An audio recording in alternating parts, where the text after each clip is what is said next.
Good morning students. നമ്മളിപ്പോൾ preparation of financial statements continue ചെയ്യുകയാണ്. പ്രിപ്പറേഷൻ ഓഫ് ഫിനാൻഷ്യൽ സ്റ്റേറ്റ്മെൻറ്റ്സിലെ ഫൈനൽ അക്കൗണ്ട്സ് പ്രിപ്പറേഷനാണ് ഇപ്പോൾ നമ്മൾ ചെയ്തുകൊണ്ടിരിക്കുന്നത്. അതായത് പ്രോഫിറ്റ് ആൻഡ് ലോസ് അക്കൗണ്ടും ബാലൻസ് ഷീറ്റും അഡ്ജസ്റ്റ്മെൻറ്റ്സും അടങ്ങുന്ന ഒരു ഫൈനൽ അക്കൗണ്ട്സ് അതെങ്ങനെ ചെയ്യാമെന്നുള്ളതാണ്. അതിൽ ആദ്യം നമ്മൾ P&L അക്കൗണ്ട് മാത്രമായിട്ട് കുറച്ച് ക്വസ്റ്റ്യൻസ് ചെയ്തു. സെക്കൻഡ് സെഷനായിട്ട് ബാലൻസ് ഷീറ്റ് മാത്രമായിട്ട് കുറച്ച് ക്വസ്റ്റ്യൻസ് വർക്കൗട്ട് ചെയ്തു. തേർഡ് സെക്ഷനിലാണ് നമ്മൾ എന്ത് ചെയ്യുന്നത്, കമ്പൈൻഡ് ആയിട്ട് ഫിനാൻഷ്യൽ സ്റ്റേറ്റ്മെൻറ്റ്സ് എന്ന് പറഞ്ഞുകൊണ്ട് P&L അക്കൗണ്ടും ബാലൻസ് ഷീറ്റും വിത്ത് അഡ്ജസ്റ്റ്മെൻറ്റ്സും ചെയ്തുകൊണ്ടിരിക്കുകയാണ്. അത് 2 ക്വസ്റ്റ്യൻ നമ്മൾ ചെയ്തു കഴിഞ്ഞു. ഒരു ക്വസ്റ്റ്യൻ ഹോംവർക്ക് തന്നിട്ടുണ്ട്. ഇത് നമ്മൾ 3ാമത്തെ ക്വസ്റ്റ്യനിലേക്കാണ് കിടക്കുന്നത്.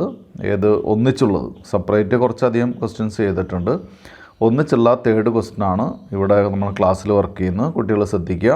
ഇതും നേരത്തെ ചെയ്ത ക്വസ്റ്റ്യനുമായിട്ട് വലിയ വ്യത്യാസങ്ങളില്ല. 1-2 അഡ്ജസ്റ്റ്മെൻറ്റ്സ് കൂടുതലുണ്ട്. ആ അഡ്ജസ്റ്റ്മെൻറ്റ്സിന് വേണ്ടിയിട്ടാണ് നമ്മൾ ഈ ക്വസ്റ്റ്യൻസ് വർക്കൗട്ട് ചെയ്യുന്നത്. അപ്പോൾ ഇന്ന് നമ്മൾ എടുക്കാൻ പോകുന്ന പ്രോബ്ലം എന്ന് പറയുന്നത് പേജ് നമ്പർ 207 ഇല്ലസ്ട്രേഷൻ 9 ആണ്. പേജ് നമ്പർ 207 ആണ്. പേജ് നമ്പർ 207 ഇല്ലസ്ട്രേഷൻ 9 ആണ് നമ്മൾ ഇന്നിവിടെ ഡിസ്കസ് ചെയ്യാൻ പോകുന്ന ടോപ്പിക്ക് പ്രോബ്ലം. ഞാൻ പ്രോബ്ലം വായിക്കാം. കുട്ടികൾ പേജ് ടെക്സ്റ്റ് ബുക്കിലെ പേജ് എടുത്ത് വെച്ച് ക്വസ്റ്റ്യൻ ഒപ്പം വായിക്കുക.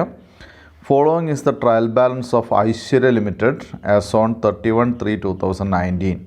എന്നിട്ട് നമുക്ക് തന്നിട്ടുള്ള ട്രയൽ ബാലൻസ് ആണ്. ആ പേര് ഹെഡിങ്ങിൽ പറഞ്ഞിട്ടുള്ള പോലെ തന്നെ ട്രയൽ ബാലൻസ് ആണ് തന്നിട്ടുള്ളത്.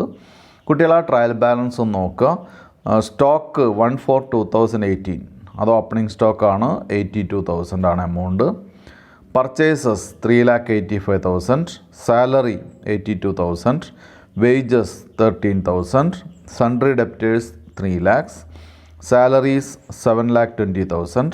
P&L അക്കൗണ്ട് 1/4/2018 ആണ്. അതായത് ഓപ്പണിംഗ് കഴിഞ്ഞ വർഷത്തെ പ്രോഫിറ്റാണത്. പ്രോഫിറ്റ് ബാലൻസ് ആണ് 1,80,000. Sundry creditors 1 lakh. Provision for taxation 3,000. ഇനി advance tax 10,000. Plant and machinery 3 lakh. Bank 13,800. Rent 1,200. Audit fees 12,000. Printing 6,000. Furniture 1 lakh. Equity share capital 60,000 shares of ₹10 each 6 lakh.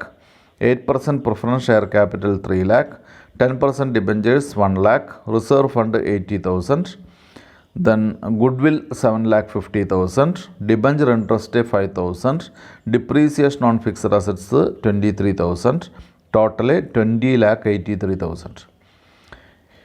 ഇനി additional ഇൻഫർമേഷനാണ്. അപ്പോൾ ഇത്രയും തന്നിട്ടുള്ള ട്രയൽ ബാലൻസ് ആണ്. Trial balance നമ്മൾ കഴിഞ്ഞ ക്ലാസ്സിൽ കുറേ ഡിസ്കസ് ചെയ്തതാണ്. എങ്കിലും ഒന്നുകൂടി പറയാം. ട്രയൽ ബാലൻസിൻ്റെ ഡെബിറ്റ് കോളത്തിൽ വരുന്ന എമൗണ്ട്, ഇപ്പോൾ ഏതൊക്കെ എമൗണ്ട് നമുക്ക് നോക്കുമ്പോൾ എവിടെയൊക്കെ നോക്കണമെന്നുള്ള ക്വസ്റ്റ്യൻ വായിക്കുമ്പോൾ, അതായത് പ്രോബ്ലം ചെയ്യുന്ന സമയത്ത് ചില എമൗണ്ടുകൾ എടുക്കാൻ വേണ്ടി ക്വസ്റ്റ്യനിലേക്ക് വരുമ്പോൾ അത് എവിടെ നോക്കണം എന്നുള്ള കുട്ടികൾക്ക് അറിയാത്തൊരവസ്ഥയുണ്ടെങ്കിൽ, എല്ലാവർക്കും അറിയാം, +1 തൊട്ട് പഠിക്കുന്നതാണ്, എങ്കിലും ഞാൻ ഒന്നുകൂടി പറഞ്ഞു എന്ന് മാത്രമേ ഉള്ളൂ. ഇതിലെ ഡെബിറ്റ് കോളത്തിൽ നമുക്ക് അസറ്റ്സും അതുപോലെ തന്നെ എക്സ്പെൻസുമാണ് വരിക. ഡെബിറ്റ് കോളത്തിൽ അസറ്റ്സും അതുപോലെ തന്നെ എക്സ്പെൻസും. ദെൻ ക്രെഡിറ്റ് കോളം ഉണ്ട്. അതിന് തൊട്ടടുത്ത് ക്രെഡിറ്റ് കോളത്തിൽ ലയബിലിറ്റീസും അതുപോലെ തന്നെ ഇൻകംസാണ് വരിക. അപ്പോൾ ഒരു ഇൻകം നമ്മൾ സെർച്ച് ചെയ്യുകയാണെങ്കിൽ, അതായത് അതർ ഇൻകം എന്ന് പറഞ്ഞിട്ട് നമ്മൾ നോക്കുകയാണെങ്കിൽ അവിടെ മാത്രം നോക്കിയാൽ മതി, ഈ ക്രെഡിറ്റ് കോളം മാത്രം. അപ്പോൾ ഇൻകംസ് നോക്കുകയാണെങ്കിൽ ക്രെഡിറ്റ് കോളം മാത്രം നോക്കിയാൽ മതി. എക്സ്പെൻസ് നോക്കുകയാണെങ്കിൽ ഡെബിറ്റ് കോളം മാത്രം നോക്കിയാൽ മതി. അസറ്റ്സ് നോക്കുകയാണെങ്കിൽ ഡെബിറ്റ് കോളം നോക്കിയാൽ മതി. ലയബിലിറ്റീസ് നോക്കുകയാണെങ്കിൽ ക്രെഡിറ്റ് കോളം നോക്കിയാൽ മതി കേട്ടോ. അത്രയാണ് ബേസിക്കായിട്ട് പറയാനുള്ളത്. ഇനി അഡീഷണൽ ഇൻഫർമേഷനാണ്, അഡ്ജസ്റ്റ്മെൻറ്റ്സ് ആണ്. അഡ്ജസ്റ്റ്മെൻറ്റ്സിൽ 1ാമത്തെ ഐറ്റം ക്ലോസിംഗ് സ്റ്റോക്കാണ്. നമുക്കറിയാം ക്ലോസിംഗ് സ്റ്റോക്ക് മിക്കവാറും അഡ്ജസ്റ്റ്മെൻറ്റിൽ തരുന്നൊരു ഐറ്റമാണ്. ഔട്ട്സ്റ്റാൻഡിങ് വേജസ് അടുത്ത ഐറ്റം, 2ാമത്തെ ഐറ്റം. ഔട്ട്സ്റ്റാൻഡിങ് വേജസിൻ്റെ കൂടെ, വേജസ് എന്ന് പറയുന്നത് എന്താണ്, എംപ്ലോയീസിനുള്ള പ്രൊവിഷൻസിൻ്റെ കൂടെ വേജസ് ആഡ് ചെയ്ത് ഔട്ട്സ്റ്റാൻഡിങ് വേജസ് കറണ്ട് ഇയർ വേജസിൻ്റെ ഒപ്പം ഔട്ട്സ്റ്റാൻഡിങ് വേജസ് ആഡ് ചെയ്ത് കാണിക്കേണ്ടതാണ്. 3 provision for taxation appearing trial balance is the balance after all income tax liabilities four the year ended 31/3/2018. അപ്പോൾ അതൊരു പുതിയ അഡ്ജസ്റ്റ്മെൻറ്റാണ്. 3ാമത്തെ ഐറ്റം എന്ന് പറയുന്നത്. അതായത് പ്രൊവിഷൻ ഫോർ ടാക്സേഷൻ എന്ന് പറയുന്നത് ട്രയൽ ബാലൻസിൽ കൊടുക്കുന്ന പ്രൊവിഷൻ ഫോർ ടാക്സേഷൻ എന്ന് പറയുന്നത് നമ്മുടെ ഈ വർഷത്തെ എല്ലാ ലയബിലിറ്റീസും ഇൻകം ടാക്സ് ലയബിലിറ്റീസും കവർ ചെയ്തിട്ടുള്ള ഒരു പ്രൊവിഷനാണ് കേട്ടോ. അപ്പോൾ അതൊരു പുതിയ ഐറ്റമാണ്, കുട്ടികൾ ശ്രദ്ധിക്കുക. Debenture interest due for 6 months. Debenture interest 6 മാസക്കാലത്തേക്ക് ഡ്യൂ ആയിട്ടുണ്ട്. Provision for taxation ₹50,000 for the year, current year. ഇപ്പോൾ ഈ വർഷം നമ്മൾ എന്ത് ചെയ്യണം? ടാക്സേഷൻ പ്രൊവിഷനായിട്ട് ₹50,000 ഈ വർഷം പ്രൊവിഷനായിട്ട് മാറ്റിവെക്കണം. ഡയറക്ടേഴ്സ് പർപ്പസ് അല്ലാതെ തെറ്റി പ്രിൻറ്റ് ചെയ്തിട്ടുള്ളതാണ്, ടൈപ്പ് ചെയ്തിട്ടുള്ളതാണ്. പ്രപ്പോസാണ്. Directors propose a dividend of ₹3 per equity share. ഒരു ഡിവിഡൻ്റായിട്ട് അല്ലെങ്കിൽ ഡയറക്ടേഴ്സ് ഡിവിഡൻഡ് പ്രപ്പോസ് ചെയ്തിരിക്കുന്നത് ₹3 ഒരു ഇക്വിറ്റി ഷെയറിന് ഡിവിഡൻ്റായിട്ട് പറഞ്ഞിരിക്കുന്നത്. ഇതിന് 7ാമത്തെ point, corporate dividend tax is 20%, CDT 20% ആയിട്ട് പറഞ്ഞിരിക്കുന്നു. 8th point, authorised capital of the company is 1 lakh shares of ₹10 each. അത് നമ്മുടെ നോട്ട് പ്രിപ്പയർ ചെയ്യാൻ വേണ്ടിയിട്ടുള്ള ഡീറ്റെയിൽ ആണ്. പ്രിപ്പയർ ഫൈനൽ അക്കൗണ്ട്സ്, ഇതാണ് ക്വസ്റ്റ്യൻ. അപ്പോൾ സാധാരണത്തെ പോലെ എന്ത് ചെയ്യുക? നമ്മൾ ഇവിടെ നിന്ന് അക്കൗണ്ടുകളൊക്കെ വരച്ച് വയ്ക്കുക. അക്കൗണ്ട് വരച്ച് വയ്ക്കുക എന്ന് പറയുമ്പോൾ ആദ്യം P&L അക്കൗണ്ട് വരയ്ക്കുക. ഹെഡിങ് കൊടുക്കുക Aishwarya limited, profit and loss account, അല്ലെങ്കിൽ statement of profit and loss SOPL. അതാദ്യം വരയ്ക്കുക. ഒരു നമ്പർ എഴുതാനുള്ള 1, 2, 3 എന്ന് എഴുതാനുള്ള ഡേറ്റ് കോളത്തിൻ്റെ പോലെ 1, 2, 3 എഴുതാനുള്ളൊരു കോളം വരയ്ക്കുക. പർട്ടിക്കുലേഴ്സ് കോളം വരയ്ക്കുക. നോട്ട് നമ്പർ കൊടുക്കുക. കറണ്ട് ഇയർ കോളം വരയ്ക്കുക. പ്രീവിയസ് ഇയർ കോളം വരയ്ക്കുക. എന്നിട്ട് 1ാമത്തെ ആയിട്ട് എഴുതുക റവന്യൂ ഫ്രം ഓപ്പറേഷൻസ്. അതാണ് first point, revenue from operations. സാധാരണ രീതിയിൽ സെയിൽസ് തരുന്ന ഒരു ക്വസ്റ്റ്യനിൽ റവന്യൂ ഫ്രം ഓപ്പറേഷൻ എന്ന് പറയുന്നത് സെയിൽസാണ്. അതിനെ നമുക്ക് പ്രത്യേകിച്ച് വേറെ ഏതെങ്കിലുമൊക്കെ ഐറ്റംസ്, ഒന്നിലധികം ഐറ്റംസൊക്കെ തന്നിട്ടുണ്ടെങ്കിൽ മാത്രമേ നമ്മൾ എന്ത് വരയ്ക്കേണ്ട കാര്യമുള്ളൂ, അതിന് നോട്ട് പ്രിപ്പയർ ചെയ്യേണ്ട ആവശ്യമുള്ളൂ. അപ്പോൾ ഇതിൽ സെയിൽസ് തന്നിട്ടുണ്ടെങ്കിൽ സെയിൽസ് എടുത്ത് എഴുതുക. സെയിൽസ് എടുത്ത് എഴുതുമ്പോൾ കുട്ടികൾ ശ്രദ്ധിക്കേണ്ടത് സെയിൽസ് റിട്ടേൺസ് ഉണ്ടോ എന്ന് നോക്കുക. അങ്ങനെ ഉണ്ടെങ്കിൽ റിട്ടേൺസ് കുറച്ചിട്ടാണ് എഴുതേണ്ടത്. ഇവിടെ സെയിൽസ് മാത്രമേ തന്നിട്ടുള്ളൂ, അതെടുത്ത് എഴുതുക. That is 7,20,000. 2ാമത്തെ ഐറ്റം അതർ ഇൻകം ആണ്. അതർ ഇൻകം അവിടെ എഴുതി വയ്ക്കുക. അതർ ഇൻകം ഉണ്ടോ എന്ന് നോക്കുക. അതർ ഇൻകം ഉണ്ടോ എന്ന് നമ്മുടെ ക്വസ്റ്റ്യനിൽ പെട്ടെന്നൊന്ന് ചെക്ക് ചെയ്യുക. അപ്പോൾ ഞാൻ നേരത്തെ പറഞ്ഞിരുന്നു അതർ ഇൻകം നോക്കാൻ എവിടെ മാത്രം നോക്കിയാൽ മതി? അതർ ഇൻകം ക്രെഡിറ്റ് കോളത്തിൽ മാത്രം നോക്കിയാൽ മതി അല്ലേ? ക്രെഡിറ്റ് കോളത്തിൽ സെയിൽസ് ഉണ്ട്, P&L അക്കൗണ്ട് ഉണ്ട്, സൺട്രി ക്രെഡിറ്റേഴ്സ് ഉണ്ട്, പ്രൊവിഷൻ ഫോർ ടാക്സേഷൻ ഉണ്ട്, ക്യാപിറ്റൽ ഉണ്ട്, പ്രിഫറൻസ് ഷെയർ ക്യാപിറ്റൽ ഉണ്ട്, ഡിബഞ്ചേഴ്സ് ഉണ്ട്, റിസർവ് ഫണ്ട് ഉണ്ട്. വേറെ ഒരു ഇൻകവും ഇല്ല അല്ലേ? അപ്പോൾ അത് കാരണം കൊണ്ട് അതർ ഇൻകം എന്നുള്ള കോളത്തിൽ ഒരു വരയിടുക. അപ്പോൾ നമ്മുടെ അതർ ഇൻകം ഇല്ല. അപ്പോൾ ഒരു ഇൻകം ഉള്ളൂ ബിസിനസ്സിന്. ആ ഇൻകം എന്ന് പറയുന്നത് സെയിൽസ് ഇൻകം ആണ്. അതിനെ നമ്മൾ എന്തായിട്ട് പറയും? റവന്യൂ ഫ്രം ഓപ്പറേഷൻസ് എന്ന് പറയും. അതെന്ത് ചെയ്യുക? താഴേക്ക് അണ്ടർലൈൻ ചെയ്ത് താഴേക്ക് കൂട്ടിയിടുക, ഡബിൾ ലൈൻ ചെയ്യുക. അതാണ് നമ്മുടെ ടോട്ടൽ റവന്യൂ. അപ്പോൾ ടോട്ടൽ റവന്യൂ എന്ന് പറയുന്നതിൽ 2 ഇൻഗ്രീഡിയൻസ് ആണുള്ളത്. ഒന്ന് റവന്യൂ ഫ്രം ഓപ്പറേഷൻസും മറ്റൊന്ന് അതർ ഇൻകം. അത് കുട്ടികൾക്ക് മനസ്സിലാക്കാൻ വലിയ ബുദ്ധിമുട്ടില്ല. റവന്യൂ ഫ്രം ഓപ്പറേഷൻ എന്ന് പറയുന്നത് എന്താണ്? നമ്മുടെ ബിസിനസ്സിൽ നിന്ന് കിട്ടുന്ന ഇൻകം. അതർ ഇൻകം എന്ന് പറയുന്നത് നമ്മുടെ മറ്റ് ഇൻവെസ്റ്റ്മെൻറ്റുകളിൽ നിന്ന് കിട്ടുന്ന ഇൻകം. ഈ 2 ഇൻകവും കൂടി ചേർന്നാണ് ഒരു ബിസിനസ്സിൻ്റെ ടോട്ടൽ ഇൻകം. ഇവിടെ അതർ ഇൻകം ഇല്ല. അപ്പോൾ അത് കാരണം കൊണ്ട് 7,20,000 രൂപയായിട്ടുള്ള നമ്മുടെ സെയിൽസ് തന്നെയാണ് നമ്മുടെ ടോട്ടൽ റവന്യൂ. അത് 3rd പോയിൻ്റായിട്ട്, first point revenue from operations, 2nd point other income, 3rd point total revenue, that is 7,20,000. ഇനി 4th പോയിൻ്റ് എക്സ്പെൻസസ് ആണ്. എക്സ്പെൻസസ് എന്ന് പറയുമ്പോൾ ഒരു ട്രേഡിംഗ് സ്ഥാപനത്തിൻ്റെ എക്സ്പെൻസസ് ആദ്യം വരെ നമുക്ക് ആലോചിച്ചറിയാം, പർച്ചേസാണ്. പർച്ചേസ് ഉണ്ടെങ്കിൽ ആ നെറ്റ് പർച്ചേസ് അവിടെ എടുത്ത് എഴുതുക. വീണ്ടും നമ്മൾ നോക്കുക, പർച്ചേസ് എക്സ്പെൻസ് ആണ്, ഡെബിറ്റ് കോളത്തിലാണ്. 2ാമത്തെ ആയിട്ടുണ്ട് 3,85,000. അതവിടെ എഴുതി വയ്ക്കുക, 3,85,000. ഇനിയുള്ള ഭാഗം എന്ന് പറയുന്നത് നമ്മുടെ എന്ത് കുറയ്ക്കാനുള്ളതാണ്? Changes in inventories, changes in stock, changes in finished stock. അതിൽ ടെക്സ്റ്റിൽ സാധാരണ നമ്മൾ എഴുതുന്നത് ക്ലോസിംഗ് സ്റ്റോക്ക് മൈനസ് ഓപ്പണിംഗ് സ്റ്റോക്കാണ്. നമുക്ക് തിരിച്ചെഴുതിയോണ്ട് കുഴപ്പമില്ല. അതായത് പോസിറ്റീവ് ഫിഗർ വരാൻ കുട്ടികൾക്ക് മനസ്സിലാക്കാൻ വേണ്ടിയിട്ടാണ് അങ്ങനെ പറയുന്നത്. ഓപ്പണിംഗ് സ്റ്റോക്ക് ആദ്യം എഴുതുക 82,000 ലെസ് ക്ലോസിംഗ് സ്റ്റോക്ക് 32,000. ഡിഫറൻസ് പോസിറ്റീവാണ്, പോസിറ്റീവ് തന്നെ എഴുതുക. ദാറ്റ് ഈസ് 50,000 എമൗണ്ട് കോളത്തിൽ എഴുതുക.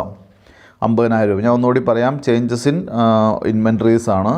ചേഞ്ചസ് ഇൻ ഇൻവെൻട്രീസ് എന്ന് പറയുന്നത് ഓപ്പണിംഗ് സ്റ്റോക്കാണ് കൂടുതലെങ്കിൽ കുഴപ്പമില്ല, പോസിറ്റീവ് ഫിഗർ എഴുതുക.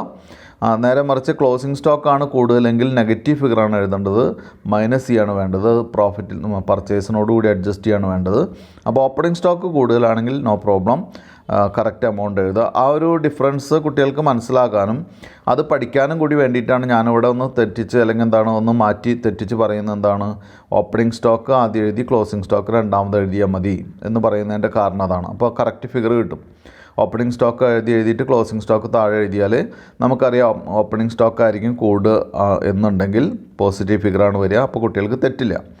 നേരെ തിരിച്ചാണ്, ഓപ്പണിംഗ് സ്റ്റോക്കാണ് കുറവ് ക്ലോസിംഗ് സ്റ്റോക്കാണ് കൂടുതലെന്നുണ്ടെങ്കിൽ സ്വാഭാവികമായിട്ട് അവിടെ നെഗറ്റീവ് ഫിഗർ വരും. അപ്പോൾ നമ്മൾ നെഗറ്റീവ് ഫിഗർ ബ്രാക്കറ്റിലിടണം, അത് അഡ്ജസ്റ്റ് ചെയ്യണം, കുറയ്ക്കാൻ വേണ്ടിയിട്ടുള്ളതാണ്. ഇത് നേരത്തെ പറഞ്ഞതാണ് എങ്കിലും ഓരോ ക്വസ്റ്റ്യൻ എടുക്കുമ്പോൾ ഞാൻ ഒന്നുകൂടി പറയുന്നതെന്നുള്ളൂ. അടുത്ത എംപ്ലോയി ബെനിഫിറ്റ് എക്സ്പെൻസ് ആണ്. എംപ്ലോയി ബെനിഫിറ്റ് എക്സ്പെൻസ് നമ്മൾ നോക്കുക, ഇവിടെ 2 ഐറ്റം ഉണ്ട്, സാലറി ഉണ്ട്, വേജസ് ഉണ്ട്. അപ്പോൾ 2 ഐറ്റം ഉള്ള കാരണം കൊണ്ട് വേറെ എന്തെങ്കിലുമൊക്കെ ഐറ്റംസ് ഉണ്ടോ എന്ന് ഞാൻ നോക്കിയിട്ടില്ല. 2 ഐറ്റം ഓൾറെഡി കണ്ടു, അതുകൊണ്ട് പറഞ്ഞതാണ്. 2 ഐറ്റം ഉള്ള കാരണം കൊണ്ട് നമ്മൾ എന്ത് ചെയ്യുക, നേരെ നോട്ട് നമ്പറിലേക്ക് പോവുക. നോട്ട് നമ്പർ 1 ദാറ്റ് ഈസ് എന്താണ്, എംപ്ലോയി ബെനിഫിറ്റ് എക്സ്പെൻസസ് ആദ്യത്തെ നോട്ടാണ്. അപ്പോൾ P&L അക്കൗണ്ട് വരയ്ക്കാനുള്ള സ്പേസ് വിട്ടതിന് ശേഷം നോട്ട് നമ്പർ 1 ദാറ്റ് ഈസ് എന്താണ്, എംപ്ലോയീസ് ബെനിഫിറ്റ് എക്സ്പെൻസസ് എന്നുള്ള ഹെഡ് കൊടുക്കുക. താഴെ എഴുതുക വേജസിൻ്റെ എമൗണ്ട് എന്താണ്, വേജസിൻ്റെ എമൗണ്ട് 13,000 ആണ്. അത് ഇന്നർ കോളത്തിൽ എഴുതുക. കാരണം നമ്മൾ അഡീഷണൽ ഇൻഫർമേഷൻ നോക്കുക, എല്ലാ കുട്ടികളും അഡീഷണൽ ഇൻഫർമേഷനിൽ ഔട്ട്സ്റ്റാൻഡിങ് വേജസ് ഒരു 7,000 ഉണ്ട് അല്ലേ. ഔട്ട്സ്റ്റാൻഡിങ് വേജസ് എന്ന് പറഞ്ഞാൽ കൊടുക്കാൻ ബാക്കിയുള്ള വേജസ് ആണ്, അത് ആഡ് ചെയ്യേണ്ടതാണ്. അപ്പോൾ വേജസ് 13,000 പ്ലസ് 13,000 ഇന്നർ കോളത്തിൽ എഴുതുക. അതിൻ്റെ കൂടെ ആഡ് ഔട്ട്സ്റ്റാൻഡിങ് വേജസ് 7,000 ആഡ് ചെയ്യുക. ഔട്ടർ കോളത്തിലേക്ക് 20,000 കൊടുക്കുക. തൊട്ട് താഴെ ഒരു ഐറ്റം കൂടി ഉണ്ട്, സാലറി അല്ലേ. സാലറി 82,000 ആണ്. ആ 82,000 എഴുതുക, ഔട്ടർ കോളത്തിൽ തന്നെ എഴുതുക, ടോട്ടൽ ചെയ്യുക. അപ്പോൾ 20,000ഉം 82,000 ആണ് വരിക. അപ്പോൾ 1,02,000 ഡബിൾ ലൈൻ ചെയ്യുക. അത് നേരെ എവിടേക്ക് വരിക, നമ്മുടെ P&L അക്കൗണ്ടിലേക്ക് വരിക. അതിൽ എംപ്ലോയി ബെനിഫിറ്റ് എക്സ്പെൻസസിൽ നോട്ട് നമ്പർ 1ന് നേരെ 1,02,000 എഴുതുക. ദെൻ അടുത്ത് ഫിനാൻസ് കോസ്റ്റ് നമുക്കറിയാലോ, നമ്മൾ എടുക്കുന്ന ലോണിൻ്റെയും അതുപോലെ തന്നെ ഡിബഞ്ചറോ അങ്ങനെയുള്ള ഫിക്സഡ് ആയിട്ടുള്ള എമൗണ്ടുകൾ നമ്മൾ എടുത്തിട്ടുണ്ടെങ്കിൽ, ഫിക്സഡ് ഇൻകം ബെയറിംഗ് ഐറ്റംസ് ഉണ്ടെങ്കിൽ അതിനെയാണ് ഫിനാൻസ്, അല്ലെങ്കിൽ അതിന് കൊടുക്കുന്ന എമൗണ്ടിനെയാണ് ഫിനാൻസ് കോസ്റ്റ് എന്ന് പറയുന്നത്. അങ്ങനെ ഏതെങ്കിലും ഐറ്റംസ് ഉണ്ടോ എന്ന് നോക്കുക. ഉണ്ട്, അങ്ങനെയുള്ള ഐറ്റംസ് ഉള്ള കാരണം കൊണ്ട് തന്നെ അത് ഒന്നിലധികം ഐറ്റംസ് അല്ല, ഒരു ഐറ്റമാണുള്ളത്. ഒരു ഐറ്റം എന്ന് പറയുന്നത് 10% ഡിബഞ്ചേഴ്സാണ്. പക്ഷേ ഡിബഞ്ചർ ഇൻട്രസ്റ്റ് ഡ്യൂ ആണ് 6 മാസത്തേക്ക്. അപ്പോൾ അത് അഡ്ജസ്റ്റ് ചെയ്യാൻ വേണ്ടിയിട്ട് നമ്മൾ എന്ത് ചെയ്യുക, ഇവിടെ not number 2 that is finance cost, രണ്ടാമത്തെ നോട്ട് പ്രിപ്പയർ ചെയ്യുക. അപ്പോൾ നമ്മളവിടെ എഴുതി വയ്ക്കുക, എന്താണ് ഫിനാൻസ് കോസ്റ്റ് എന്ന് എഴുതി വയ്ക്കുക. എന്നിട്ട് നമ്മൾ എന്ത് ചെയ്യുക, വർക്കിംഗ് നോട്ടിലേക്ക് വരിക. ഫിനാൻസ് കോസ്റ്റ് ആണ് 10% ഡിബഞ്ചർ ഇൻട്രസ്റ്റ്. അപ്പോൾ എന്ത് ചെയ്യുക, 1 lakh ആണ്. 1 lakhൻ്റെ 10% എന്ന് പറയുമ്പോൾ 10,000 ആണ് വരിക. ഈ 10,000-ൽ ഓൾറെഡി 5,000 rupees നമ്മൾ പേ ചെയ്തിട്ടുണ്ട്. അതിവിടെ പറഞ്ഞിട്ടുണ്ടോ എന്ന് നോക്കുക കുട്ടികൾ. ഉണ്ട്, ഡിബഞ്ചർ ഇൻട്രസ്റ്റ് 5,000 ഉണ്ട്. അപ്പോൾ ഡിബഞ്ചർ ഇൻട്രസ്റ്റ് എന്ന് മാത്രം എഴുതിയാലും മതി. അപ്പോൾ ഞാൻ ഒന്നുകൂടി പറയാം, നോട്ട് നമ്പർ 2 ഫിനാൻസ് കോസ്റ്റ് കൊടുക്കുക. അതിൻ്റെ താഴെ ഡിബഞ്ചർ ഇൻട്രസ്റ്റ് ഇന്നർ കോളത്തിൽ 5,000. കാരണം നമുക്ക് ട്രയൽ ബാലൻസിൽ ഓൾറെഡി ഒരു 5,000 പേ ചെയ്തിട്ടുണ്ട്. ആ എമൗണ്ട് കൊടുക്കുക 5,000. ആഡ് ഔട്ട്സ്റ്റാൻഡിങ് ഒരു 6 മാസത്തെ 5,000 കൂടി. 6 മാസത്തെ എമൗണ്ട് എങ്ങനെ കിട്ടാമെന്ന് അറിയാലോ. 1 lakh ആണല്ലോ. 1 lakhൻ്റെ 10% എന്ന് പറയുമ്പോൾ 10,000 ആണ്. 10,000 6 മാസത്തേക്ക് ഡിവൈഡ് ചെയ്യുമ്പോൾ 5,000 ഓൾറെഡി നമ്മൾ പേ ചെയ്തിട്ടുണ്ട്. ബാക്കിയുള്ള 5,000 ആണ് നമുക്ക് ഔട്ട്സ്റ്റാൻഡിങ് ഉള്ളത്. അപ്പോൾ 5,000 കൊടുക്കുക. അങ്ങനെ ടോട്ടൽ ഇൻട്രസ്റ്റ് വരുന്നത് 10,000 ആണ്. അപ്പോൾ 5,000 ഡിബഞ്ചർ ഇൻട്രസ്റ്റ് പെയ്ഡും ആഡ് ഔട്ട്സ്റ്റാൻഡിങ് ഡിബഞ്ചർ ഇൻട്രസ്റ്റ് 5,000 കൂടി ടോട്ടൽ 10,000 ആണ്. അത് നമ്മൾ എവിടേക്ക് കൊടുക്കുക, ഫിനാൻസ് കോസ്റ്റിന് നേരെ നോട്ട് നമ്പറിൽ 2, ഫിനാൻസ് കോസ്റ്റിന് നേരെ നോട്ട് നമ്പറിൽ 2 കൊടുക്കുക. എമൗണ്ട് കോളത്തിൽ 10,000 10,000.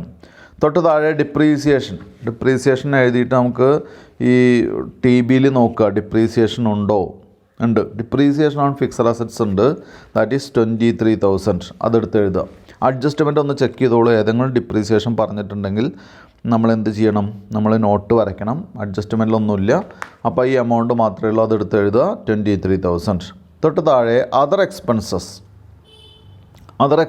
എന്ന് പറയുമ്പോൾ നമ്മുടെ മറ്റ് ഓഫീസുമായിട്ട് ബന്ധപ്പെട്ട മറ്റ് കോമൺ ആയിട്ട് ജനറൽ നേച്ചറൽ എക്സ്പെൻസസിനെയാണ് അതർ എക്സ്പെൻസസ് എന്ന് പറയുന്നത്. അതർ എക്സ്പെൻസസ് നമ്മൾ നോക്കുക, എന്തെങ്കിലും ഉണ്ടോ എന്ന് നോക്കുക. അതർ എക്സ്പെൻസസ് ഉണ്ട്, റെൻ്റ് ഉണ്ട്, ഓഡിറ്റ് ഫീസ് ഉണ്ട്, പ്രിൻറ്റിങ് ഉണ്ട്. അപ്പോൾ അതിന് അടുത്ത നോട്ട് പ്രിപ്പയർ ചെയ്യുക. നോട്ട് നമ്പർ 3 അതർ എക്സ്പെൻസസ് എന്നുള്ള ഹെഡിങ് കൊടുക്കുക. നോട്ട് നമ്പർ 3 കുട്ടികൾ ശ്രദ്ധിക്കുക, P&L അക്കൗണ്ടിലല്ല, നമ്മൾ വർക്കിംഗ് നോട്ടിലേക്ക് പോവുക. അതിൽ നോട്ട് നമ്പർ 3 അതിന് ഹെഡിങ് കൊടുക്കുക അതർ എക്സ്പെൻസസ്.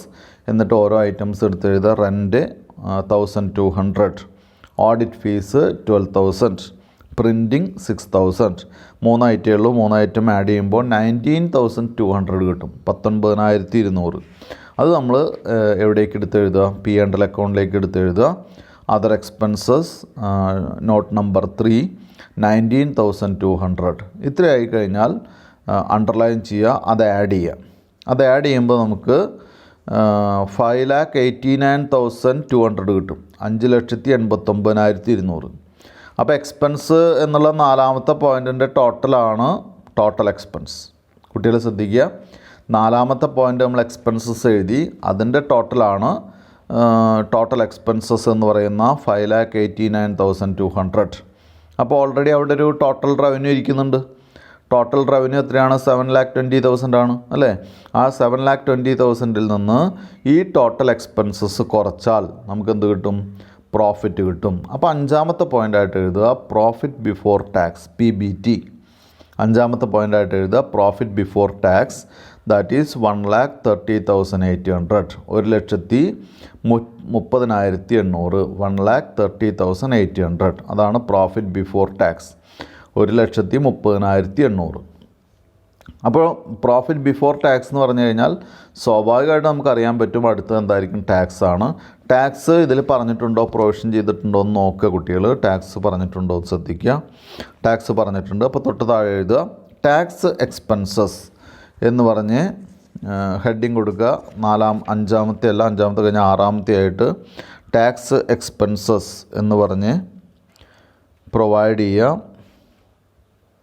പ്രൊവൈഡ് ചെയ്തിട്ട് നമ്മൾ ടാക്സിൻ്റെ എമൗണ്ട് നോക്കുക. 5ാമത്തെ അഡ്ജസ്റ്റ്മെൻറ്റിലാണ് പറഞ്ഞിട്ടുള്ളത് provision for taxation ₹50,000 for the current year. അപ്പോൾ ആ എമൗണ്ട് എടുത്ത് എഴുതുക. ടാക്സ് എക്സ്പെൻസസ് എന്ന് പറഞ്ഞ 6ാമത്തെ പോയിൻറ്റിൽ ബ്രാക്കറ്റിൽ പ്രൊവിഷൻ ഫോർ ടാക്സേഷൻ എന്ന് കൊടുക്കുക. എമൗണ്ട് 50,000 കൊടുക്കുക. അത് ലെസ് ചെയ്യാം. ലെസ് ചെയ്ത് കഴിഞ്ഞാൽ നമുക്ക് പ്രോഫിറ്റ് ആഫ്റ്റർ ടാക്സ് കിട്ടും. ഇവിടെ ക്വസ്റ്റ്യനിൽ എഴുതിയിട്ടുള്ളത്, ടെക്സ്റ്റിൽ എഴുതിയിട്ടുള്ള 6ാമത്തെ പോയിൻറ്റ്, 5, 6, 7ാമത്തെ പോയിൻ്റായിട്ട് എഴുതിയിട്ടുള്ളത് എന്താണ്? പ്രോഫിറ്റ് ഫോർ ദ പീരീഡ് എന്നാണ്. അങ്ങനെ എഴുതിയോണ്ട് കുഴപ്പമില്ല. അല്ലെങ്കിൽ പ്രോഫിറ്റ് ആഫ്റ്റർ ടാക്സ് എന്ന് എഴുതിയോണ്ടും തെറ്റില്ല. എങ്ങനെ വേണമെങ്കിൽ എഴുതാം. ആ പ്രോഫിറ്റ് ഫോർ ദ പീരീഡ് അല്ലെങ്കിൽ പ്രോഫിറ്റ് ആഫ്റ്റർ ടാക്സ് എന്ന് പറയുന്നത് 80,800 ആണ്, 80,800. അതെങ്ങനെ കിട്ടിയെന്ന് കുട്ടികൾക്ക് അറിയാലോ. പ്രോഫിറ്റ് ബിഫോർ ടാക്സ് ആണ് 1,30,800. അതിൽ നിന്ന് tax expenses that is provision for taxation 50,000 ആണ്. 50,000 ഡിഡക്റ്റ് ചെയ്തപ്പോൾ നമുക്ക് പ്രോഫിറ്റ് ഫോർ ദ പീരീഡായിട്ട് 80,800 ആണ് കിട്ടിയത്, 80,800.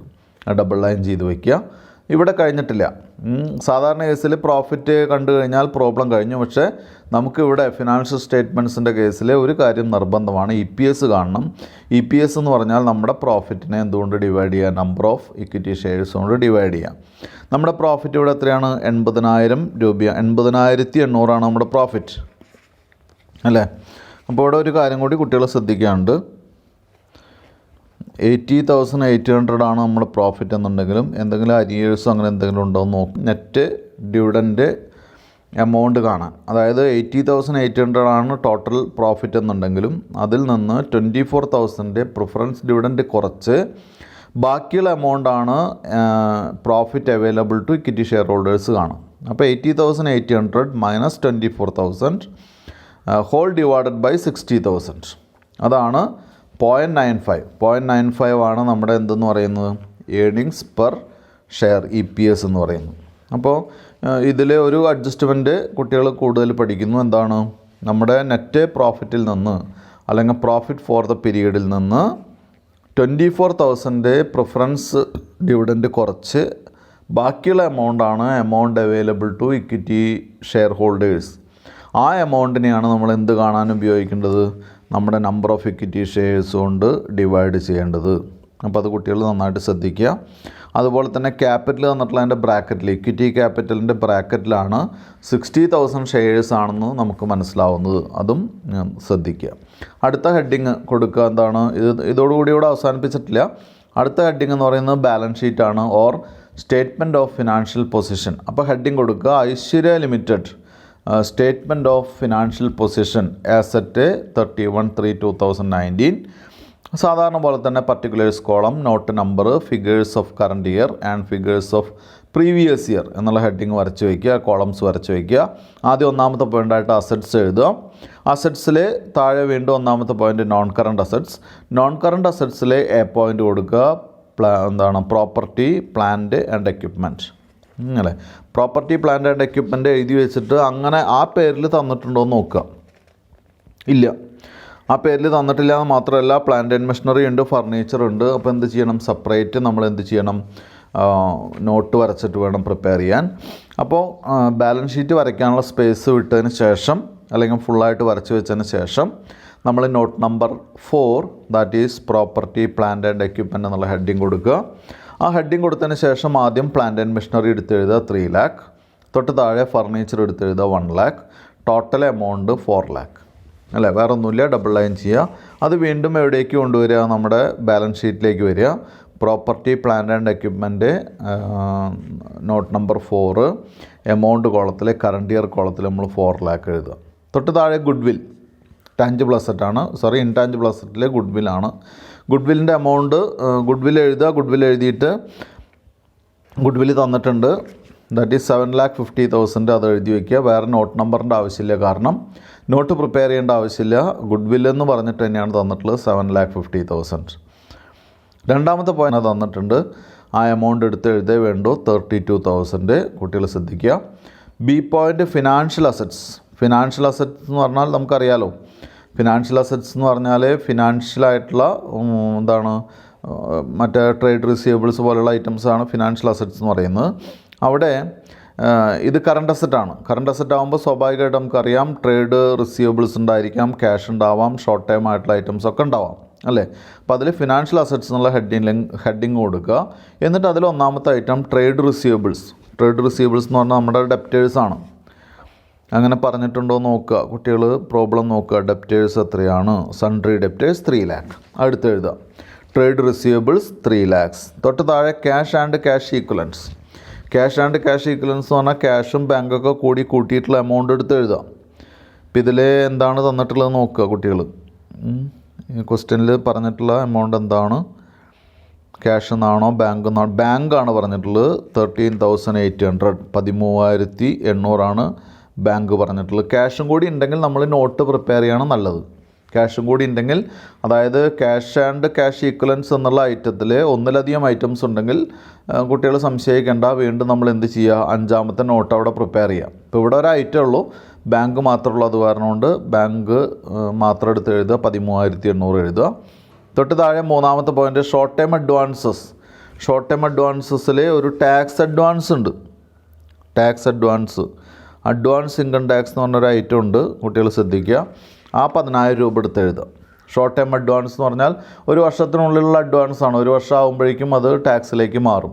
അപ്പോൾ അതുകൊണ്ട് ഷോർട്ട് ടൈം അഡ്വാൻസസിൽ ബ്രാക്കറ്റിൽ ടാക്സ് അഡ്വാൻസസ് എന്ന് എഴുതുക, 10,000 രൂപ എടുത്ത് എഴുതുക. ഇത്രയാണ് നമ്മുടെ ടോട്ടൽ അസറ്റ്സ്. അപ്പോൾ അണ്ടർലൈൻ ചെയ്യുക, താഴേക്ക് ആഡ് ചെയ്യുക.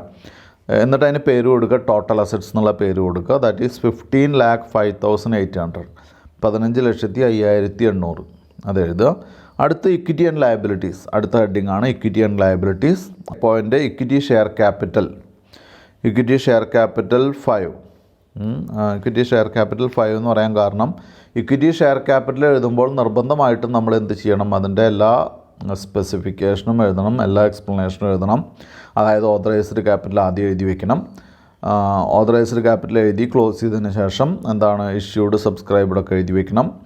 കോൾസ് ഇൻ അരിയർ ഉണ്ടെങ്കിൽ അത് കുറച്ചിട്ടാണ് ഔട്ടർ കോളത്തിലേക്ക് കൊടുക്കേണ്ടത്. അപ്പോൾ എന്തായാലും ഇക്വിറ്റി ഷെയർ ക്യാപിറ്റൽ എന്ന് എഴുതി വയ്ക്കുക. എന്നിട്ട് നോട്ട് നമ്പർ 5 കുട്ടികൾ ക്രിയേറ്റ് ചെയ്യുക.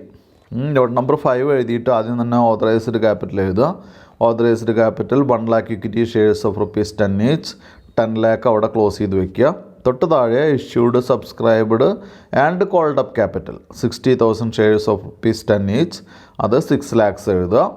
ദെൻ എന്ത് ചെയ്യുക, 8% പ്രിഫറൻസ് ഷെയർ ക്യാപിറ്റൽ കൂടി ഉണ്ട്, അതുകൂടി എടുത്ത് എഴുതുക. അങ്ങനെ ടോട്ടൽ ക്യാപിറ്റൽ എമൗണ്ട് എന്ന് പറയുന്നത് 9 lakh ആണ്. ആ 9 lakh ഇവിടേക്ക് ബാലൻസ് ഷീറ്റിലേക്ക് വരിക. ബാലൻസ് ഷീറ്റിലേക്ക് വന്നിട്ട് ഇക്വിറ്റി ഷെയർ ക്യാപിറ്റലിൻ്റെ നോട്ട് നമ്പർ 5 എമൗണ്ട് കോളത്തിൽ 9 lakh എഴുതുക. തൊട്ട് താഴെ അതർ ഇക്വിറ്റിയുടെ ബ്രാക്കറ്റിൽ കൊടുക്കുക റിസർവ്സ് ആൻഡ് സർപ്ലസസ്. ഇത് കുറച്ച് ബുദ്ധിമുട്ടുള്ള ടോപ്പിക്കാണ്, കുട്ടികൾ നന്നായിട്ട് ശ്രദ്ധിക്കുക. അതർ ഇക്വിറ്റി എന്ന് പറയുന്നത് ആദ്യം തന്നെ അതർ ഇക്വിറ്റിയിൽ റിസർവ്സ് ആൻഡ് സർപ്ലസ് ആണ്. ആ പേര് പറയുന്ന പോലെ തന്നെ 2 ഹെഡാണുള്ളത്, ഒന്ന് റിസർവ്സും മറ്റൊന്ന് സർപ്ലസസും. അപ്പോൾ ആദ്യം റിസർവ്സ് കൊടുക്കുക. റിസർവ്സ് കൊടുത്തിട്ട് അവിടെ റിസർവ് ഫണ്ട്, ജനറൽ റിസർവ് എന്നൊക്കെ പറഞ്ഞിട്ടുള്ള ഐറ്റംസ് ഉണ്ടെങ്കിൽ എടുത്ത് എഴുതുക. ഇപ്പോൾ നമ്മുടെ ക്വസ്റ്റ്യനിൽ റിസർവ് ഫണ്ട് ഉണ്ടോ അല്ലെങ്കിൽ ജനറൽ റിസർവ് ആണോ എന്താണോ ഉള്ളത്, അല്ലെങ്കിൽ എത്ര ഐറ്റം റിസർവ് ഫണ്ടാണുള്ളത്, റിസർവ് ഫണ്ട് എടുത്ത് എഴുതുക 80,000. അതാദ്യം തന്നെ എടുത്ത് എഴുതി വയ്ക്കുക. വേറെ ഐറ്റംസ് ഒന്നും ഇല്ലാത്ത കാരണം കൊണ്ട് നേരിട്ട് ലാസ്റ്റ് കോളത്തിലേക്ക് എഴുതി വയ്ക്കാം, അല്ലെങ്കിൽ ഏറ്റവും റൈറ്റ് ഹാൻഡ് സൈഡിലേക്ക് നീക്കി എഴുതി വയ്ക്കുക. തൊട്ട് താഴെ സർപ്ലസ് ആണ്. സർപ്ലസ് എഴുതുമ്പോൾ ആദ്യം നമ്മൾ എഴുതുന്നുണ്ട് പ്രീവിയസ് ഇയറിലെ പ്രോഫിറ്റ് തന്നിട്ടുണ്ടെങ്കിൽ അതെടുത്ത് എഴുതുക. പ്രോഫിറ്റ് തന്നിട്ടുണ്ടോ എന്ന് എവിടെ നോക്കുക, നമ്മുടെ ട്രയൽ ബാലൻസിൽ നോക്കുക. കഴിഞ്ഞ വർഷത്തെ പ്രോഫിറ്റ് തന്നിട്ടുണ്ടോ? ഉണ്ട്. ഇവിടെ എന്താണ് P&L അക്കൗണ്ട് ബ്രാക്കറ്റിൽ 1/4/2018 എന്ന് പറഞ്ഞ് തന്നിട്ടുള്ളത് കഴിഞ്ഞ വർഷത്തെ പ്രോഫിറ്റാണ്. അത് 1,80,000 ആണ്. അപ്പോൾ അത് ആദ്യം എടുത്ത് എഴുതുക 1,80,000. എന്നിട്ട് എന്ത് ചെയ്യുക, ഈ വർഷത്തെ പ്രോഫിറ്റ് എത്രയാണെന്ന് നമ്മുടെ കറണ്ട് P&L അക്കൗണ്ടിൽ നോക്കുക. ഈ വർഷത്തെ പ്രോഫിറ്റ് എന്ന് പറയുന്നത് നമുക്കറിയാം 80,800 ആണ്. 80,800 അതാണ് നമ്മുടെ ഈ വർഷത്തെ പ്രോഫിറ്റ് എന്ന് പറയുന്നത്, 80,800. തൊട്ട് താഴെ ആഡ് പ്രൊവിഷൻ ഫോർ ടാക്സേഷൻ, ഒരു ഐറ്റം കൂടി നമ്മൾ ആഡ് ചെയ്യണം. പ്രൊവിഷൻ ഫോർ ടാക്സേഷൻ ഒരു 3,000 rupees അതുകൂടി ആഡ് ചെയ്യുക. അങ്ങനെ ആഡ് ചെയ്യുമ്പോൾ നമുക്ക് വരുന്നത് 2,63,800 ആണ്. 2,63,800 less proposed preference dividend. Propose ചെയ്തിട്ടുണ്ട്. എന്താണ് പ്രിഫറൻസ് ഡിവിഡൻറ്റ് പ്രൊപ്പോസ് ചെയ്തിട്ടുണ്ട്? കുട്ടികൾ ശ്രദ്ധിക്കുക, അഡ്ജസ്റ്റ്മെൻറ്റിൽ പറഞ്ഞിട്ടുണ്ടായിരിക്കും. പ്രൊപ്പോസ് ഡിവിഡൻറ്റ് പറഞ്ഞിട്ടുള്ളത് പ്രൊപ്പോസ് ചെയ്തിട്ടുണ്ട്. നമുക്ക് ഡിവിഡൻറ്റ് കണ്ടാൽ അറിയാം 8% ആണ്. അപ്പോൾ 8% ഡിവിഡൻ്റ് ആണ്. എത്രയാണ്? 3 lakh ആണ്. അപ്പോൾ 24,000. ഇനി പ്രൊപ്പോസ്ഡ് ഇക്വിറ്റി ഡിവിഡൻറ്റ് ഒരു ഷെയറിന് 3 രൂപ വെച്ചിട്ടാണ്. അപ്പോൾ 60,000 ഷെയറാണുള്ളത്, അതിന് 3 രൂപ വെച്ച് 1,80,000 ആണ് equity dividend. Then corporate dividend tax എന്ന് പറയുന്നത് ഡിവിഡൻറ്റ് കൊടുക്കുന്ന എമൗണ്ട് എന്ന് പറയുന്നത് 1,80,000 24,000 ആണ്. That is 2,04,000. 2,04,000ൻ്റെ 20% ആണ് 40,800. എല്ലാം കൂടി കൂട്ടുമ്പോൾ 2,44,800 വരും. അത് എന്ത് ചെയ്യുക, മുകളിൽ നിന്ന് കുറച്ച് 2,63,800 നിന്ന് 2,44,800 കുറച്ച് 19,000 ഔട്ടർ കോളത്തിലേക്ക് വരും. ഈ 19,000 നേരത്തുള്ള 80,000 കൂടി കൂട്ടിയിട്ട് 99,000 ആണ്. അപ്പോൾ 99,000 ആണ് റിസർവ്സ് ആൻഡ് സർപ്ലസ്. ഇതിൽ പ്രൊവിഷൻ ഫോർ ടാക്സേഷൻ എന്ന് പറയുന്നത് 3,000 സേവിങ്സ് ആഡ് ചെയ്യുന്നതാണ് പുതിയൊരു അഡ്ജസ്റ്റ്മെൻ്റ് ആയിട്ട് വന്നിട്ടുള്ളത്. ബാക്കിയൊക്കെ കുട്ടികൾക്ക് അറിയാം. അപ്പോൾ ഇതിൽ ഓരോ ഐറ്റംസും, അതായത് പ്രൊപ്പോസ് ഡിവിഡൻറ്റ് കുറയ്ക്കുന്നത്, ഇക്വിറ്റി ഡിവിഡൻറ്റ് കുറയ്ക്കുന്നത്, പ്രിഫറൻസ് ഡിവിഡൻറ്റ് കുറയ്ക്കുന്നത്, അതുപോലെ തന്നെ സി ഡി ടി കാണുമ്പോൾ നമ്മൾ ഇക്വിറ്റി ഡിവിഡൻറ്റിൻ്റെ മുകളിൽ മാത്രമല്ല, ഇക്വിറ്റി ഡിവിഡൻറ്റ് പ്ലസ് പ്രിഫറൻസ് ഡിവിഡൻറ്റിൻ്റെ മുകളിലാണ് CDT കാണേണ്ടത്. ഇതൊക്കെ നമുക്ക് ഏറെക്കുറെ അറിയാവുന്നതാണ്, എന്നാലും ഒന്ന് ശ്രദ്ധിക്കുക. പക്ഷേ പ്രധാനപ്പെട്ട കാര്യം എന്ന് പറയുന്നത് പ്രൊവിഷൻ ഫോർ ടാക്സേഷനാണ്. പ്രൊവിഷൻ ഫോർ ടാക്സേഷൻ എന്ന് പറയുന്നത് നേരത്തെ കുട്ടികൾ ഒന്ന് ക്വസ്റ്റ്യനിലേക്ക് വരിക. ക്വസ്റ്റ്യനിൽ വരുമ്പോൾ ക്രെഡിറ്റ് കോളത്തിലൊരു പ്രൊവിഷൻ ഫോർ ടാക്സേഷൻ തന്നിട്ടുണ്ട്. ക്രെഡിറ്റ് കോളത്തിൽ തന്നിട്ടുള്ള പ്രൊവിഷൻ ഫോർ ടാക്സേഷൻ 3,000 ആണ്. ഇനി നമ്മൾ എന്ത് ചെയ്യുക, മൂന്നാമത്തെ അഡ്ജസ്റ്റ്മെൻറ്റിലേക്ക് വരിക. തേർഡ് അഡ്ജസ്റ്റ്മെൻറ്റിൽ പറഞ്ഞിട്ടുള്ളത് ഇതാണ്: provision for taxation appearing in trial balance is the balance after all income tax liabilities four the year ended 31/3/2018 ആണ്. അതായത് നമുക്ക് തന്നിട്ടുള്ള പ്രൊവിഷൻ എന്ന് പറയുന്നത് കഴിഞ്ഞ വർഷത്തെ എല്ലാ ലയബിലിറ്റീസും അല്ലെങ്കിൽ ടാക്സ് ലയബിലിറ്റീസും കൊടുത്ത് തീർത്തതിൻ്റെ ബാക്കിയുള്ളതാണ്. അപ്പോൾ അത് പ്രോഫിറ്റാണ്. അപ്പോൾ നമ്മൾ 10,000 വലിയൊരു എമൗണ്ട് മാറ്റി വെച്ചു, പക്ഷെ അത്രയും വന്നില്ല, അത്രയും ആക്ച്വൽ ലയബിലിറ്റി അത്രയും വന്നില്ല. അങ്ങനെ വരാത്ത ബാക്കിയിരിക്കുന്ന എമൗണ്ടാണ് 3,000. ആ 3,000 ആണ് നമ്മൾ പ്രോഫിറ്റായിട്ടോടെ ആക്സെപ്റ്റ് ചെയ്തത്. അത് അങ്ങനെ എഴുതാൻ കാരണം തേർഡ് അഡ്ജസ്റ്റ്മെൻറ്റിൽ പറഞ്ഞിട്ടുള്ള കാരണം കൊണ്ടാണ്. ഞാനത് വായിക്കുമ്പോൾ അഡ്ജസ്റ്റ്മെൻറ്റ് വായിച്ചപ്പോൾ പറഞ്ഞു ഇതൊരു പുതിയ അഡ്ജസ്റ്റ്മെൻ്റ് ആണെന്ന് പറഞ്ഞു. അതായത് ഒരു എമൗണ്ടിന് വേണ്ടി അല്ലെങ്കിൽ ഒരു കാര്യത്തിന് വേണ്ടി നമ്മൾ പ്രൊവിഷൻ ചെയ്ത് വെച്ചിട്ടുള്ള എമൗണ്ട് നമുക്ക് ആവശ്യം വന്നില്ല. ഓൾറെഡി നമ്മൾ മനസ്സിലാക്കി അത്രയും എമൗണ്ട് വേണ്ട അതിന്. അപ്പോൾ എന്താണ്, അതിനെ താഴെ കണ്ട് അല്ലെങ്കിൽ 3000 റുപ്പീസ് അതിൽ പ്രോഫിറ്റ് ഉണ്ട്. ആ പ്രോഫിറ്റാണ് നമുക്ക് ടി ബിയിൽ തന്നിട്ടുള്ളത്. അത് നമ്മൾ എന്ത് ചെയ്തു, ഈ വർഷത്തെ നമ്മുടെ പ്രോഫിറ്റിനോട് കൂടി ചേർക്കാനുണ്ടായത്. അങ്ങനെയാണ് റിസർവ്സ് ആൻഡ് സർപ്ലസിൽ ആ 3000 ആഡ് ചെയ്യാനുള്ള കാരണം. അപ്പോൾ ഞാൻ ഒന്നുകൂടി പറയാം, റിസർവ് ഫണ്ട് 80,000, സർപ്ലസ് എന്നുള്ള ഇനത്തിൽ 19,000 കൂടി ചേർത്ത് 99,000 ആണ് നമ്മുടെ റിസർവ്സ് ആൻഡ് സർപ്ലസ് എന്നുള്ള ഹെഡ്. വീണ്ടും നമ്മൾ ഇതിലേക്ക് വരിക, റിസർവ്സ് ആൻഡ് സർപ്ലസ് എന്നുള്ള ഹെഡിലേക്ക് വരിക. അവിടെ എന്ത് ചെയ്യുക, 99,000 6 ആണ്, നോട്ട് നമ്പർ 6 ആണ്, എമൗണ്ട് 99,000 എഴുതുക. തേർഡ് പോയിൻറ്റ് ലയബിലിറ്റീസിൽ ഒന്നാമത്തെ ഐറ്റം നോൺ കറണ്ട് ലയബിലിറ്റീസ് ആണ്. നോൺ കറണ്ട് ലയബിലിറ്റീസിൽ എ പോയിൻ്റ് ഫിനാൻഷ്യൽ ലയബിലിറ്റീസിലാണ് ലോങ് ടൈം ബോറോയിങ്സ് എഴുതേണ്ടത്. ലോങ് ടൈം ബോറോയിങ്സ് നമുക്കറിയാം, ലോങ് ടൈം ബോറോയിങ്സ് ഒരൈറ്റേ ഉള്ളൂ, ഡിബഞ്ചറേ ഉള്ളൂ. പക്ഷേ അവിടെ ഒരു ഔട്ട്സ്റ്റാൻഡിങ് ഉണ്ട്, ഇൻട്രസ്റ്റ് ഔട്ട്സ്റ്റാൻഡിങ് ഉണ്ട്. അപ്പോൾ ഡിബഞ്ചേഴ്സിൻ്റെ എമൗണ്ട് 1 lakhും ഇൻട്രസ്റ്റ് ഔട്ട്സ്റ്റാൻഡിങ് 5,000 കൂടി കൂട്ടി 1,05,000 എഴുതുകയാണ് വേണ്ടോ. പക്ഷെ അത് നമ്മൾ മനസ്സിൽ പറഞ്ഞാൽ പോരാ, നമ്മൾ എന്ത് ചെയ്യണം, അതിന് സെപ്പറേറ്റ് ആയിട്ടൊരു നോട്ട് പ്രിപ്പയർ ചെയ്യണം. അതായത് നോട്ട് നമ്പർ 7. ആ നോട്ട് നമ്പർ 7 എന്ന് പറയുന്നത് ബോറോയിങ്സ് ആണ്.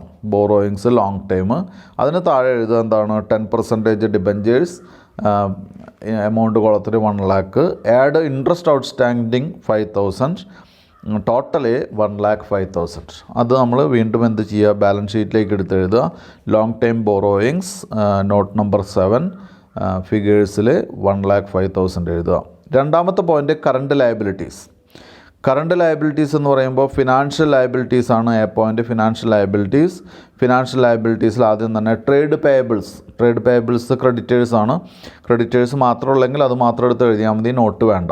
അതേസമയം ബിൽസ് പേയബിളും കൂടി ഉണ്ടെങ്കിൽ നമ്മൾ നോട്ട് പ്രിപ്പയർ ചെയ്യണം. അപ്പോൾ ട്രേഡ് പേയബിൾസ് നമുക്ക് ക്വസ്റ്റ്യൻ നോക്കാം. ബിൽസ് പേയബിളും സൺട്രി ക്രെഡിറ്റേഴ്സ് മാത്രമേ ഉള്ളൂ എന്നുണ്ടെങ്കിൽ നമുക്ക് എന്ത് ചെയ്യാം, അത് മാത്രം എടുത്താൽ എഴുതിയാൽ മതി.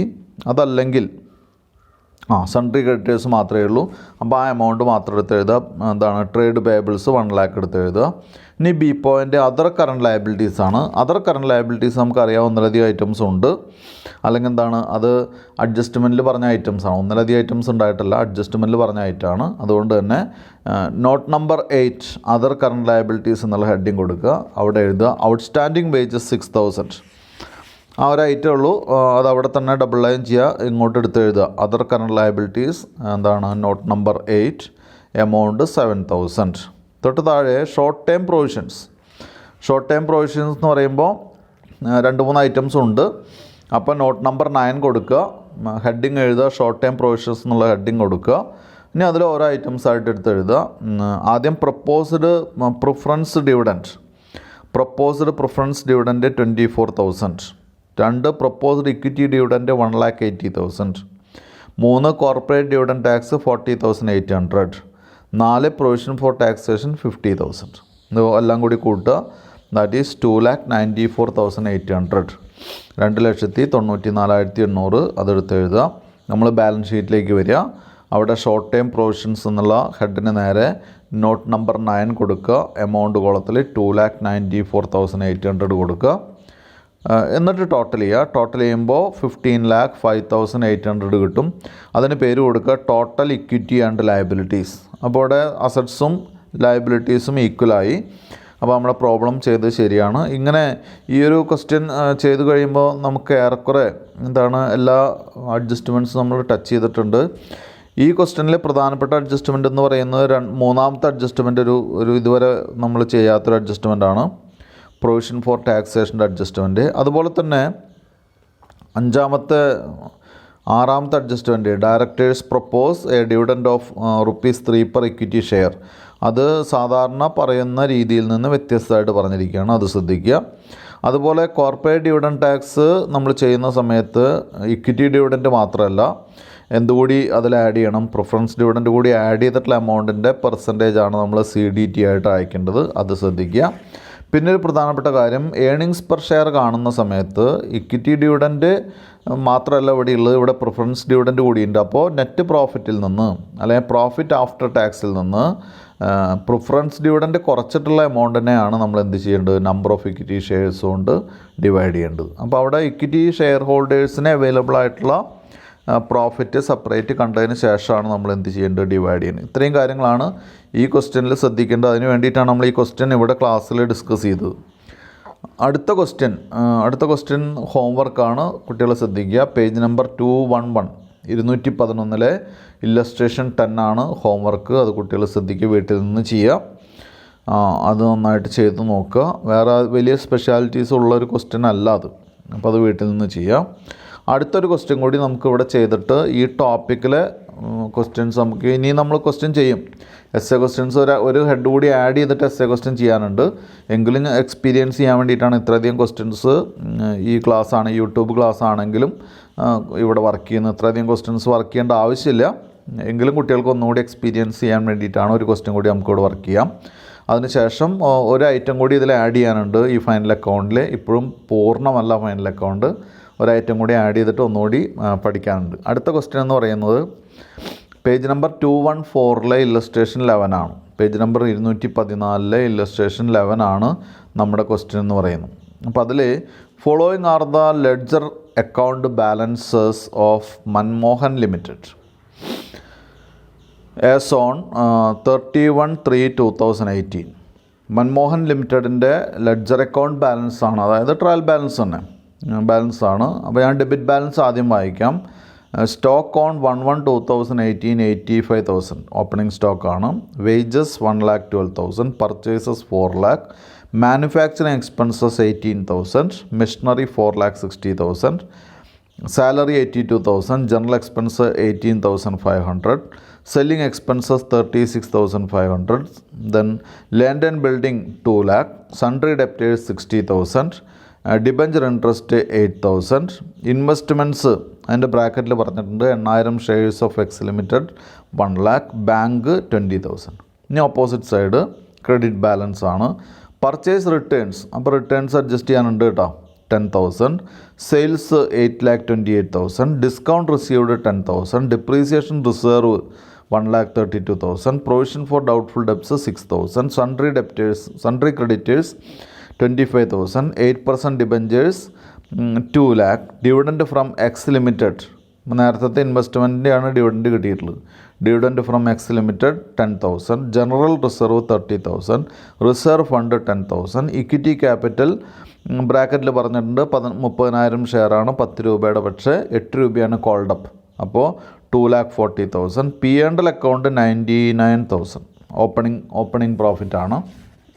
ഇനി ചില അഡീഷണൽ അഡ്ജസ്റ്റ്മെൻറ്റ്സ് ഉണ്ട് നോക്കാം നമുക്ക്. Stock 31/12/2018 is valued at 13,800 closing സ്റ്റോക്കാണ്, അത് കുട്ടികൾ ശ്രദ്ധിക്കുക.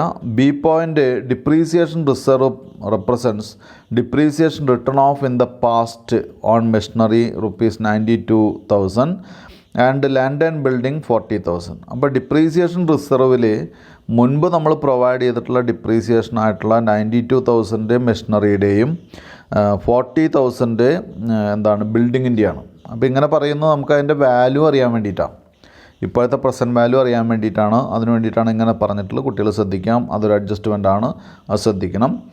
Third point, write off depreciation of machinery 23,000 and land and building 10,000 for the current year. ഈ വർഷത്തെ ഡിപ്രീസിയേഷൻ സെപ്പറേറ്റ് പറഞ്ഞിരിക്കുന്നു. D point, provide for doubtful debts 2% on debtors in addition to existing provision. ഈ വർഷത്തെ provision എന്ന് പറയുന്നത് existing പ്രൊവിഷൻ്റെ കൂടെ അല്ലെങ്കിൽ അതിലപ്പുറത്തേക്ക് 2% കൂടി പ്രൊവൈഡ് ചെയ്യണം. അടുത്ത് provide for taxation at the rate of 30%. General expense F point ആണ്. General expenses include rent prepaid ₹1,000.